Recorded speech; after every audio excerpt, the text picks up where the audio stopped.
सोचिए कि आपके दफ्तर या घर में एक ऐसा व्यक्ति है जो लंबे वक्त से आपके साथ है, आपका भरोसेमंद है, लेकिन वो आपकी हर बात को आपके दुश्मन या किसी ऐसे व्यक्ति को बता रहा है जो उसे आपके खिलाफ इस्तेमाल कर सकता है। और सालों बाद आपको इस बारे में खबर मिले तो क्या ही हाल होगा। ब्रिटेन की इंटेलिजेंस एजेंसी MI5 की ओर से मंगलवार यानी 14 जनवरी 2025 को जारी एक फाइल में हैरान करने वाला खुलासा हुआ है।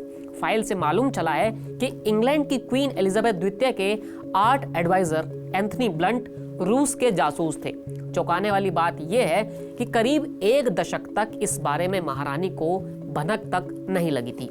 खुफिया एजेंसी MI5 के ये दस्तावेज मंगलवार यानी 14 जनवरी 2025 को ब्रिटेन नेशनल आर्काइव की ओर से जारी किए गए हैं। इस फाइल में साल 1930 के दशक में कैम्ब्रिज यूनिवर्सिटी से जुड़े एक जासूसी गिरोह के बारे में बताया गया है। यह गिरोह रूस के साथ मिलकर काम करता था और इसके सदस्यों ने ब्रिटेन के कई शहरों से जुड़े रहस्य USSR को बताए थे।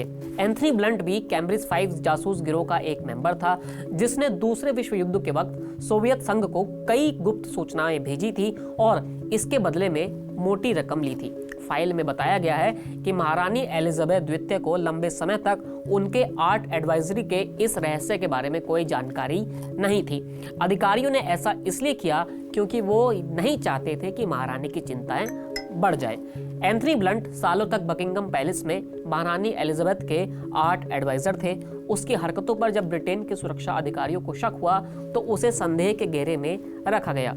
उसकी गतिविधियों पर नजर रखने के बाद साल 1964 में उसने कबूला कि उसने दूसरे विश्व युद्ध के दौरान एक सीनियर MI5 ऑफिसर के तौर पर रूस की स्पाई एजेंसी KGB को गुप्त सूचनाएं दी थी। ब्लंट को खुद जासूस कबूल करने के बदले में नौकरी, नाइटहुड और अपनी सामाजिक प्रतिष्ठा को बनाए रखने की इजाजत दी गई थी। इसके अलावा महारानी को लंबे समय तक ये बात नहीं बताई गई थी। 1972 में महारानी के प्राइवेट सेक्रेटरी मार्टिन चार्टरिस ने MI5 के चीफ माइकल हेनली को बताया कि महारानी को एंथनी ब्लंट के जासूस होने के बारे में कुछ भी नहीं पता है। उन्होंने कहा था कि महारानी को अब इस बारे में बताने की कोई फायदा नहीं है, इससे सिर्फ उनकी चिंता ही बढ़ेगी और इसके बारे में अब कुछ भी नहीं किया जा सकता है। लेकिन अब जाकर फिर से एक बार ये कागजात सामने आए हैं और दुनिया को इस रहस्य के बारे में पता चला है। फिलहाल इस वीडियो में इतना ही, फिर मिलेंगे नई वीडियो के साथ। शुक्रिया।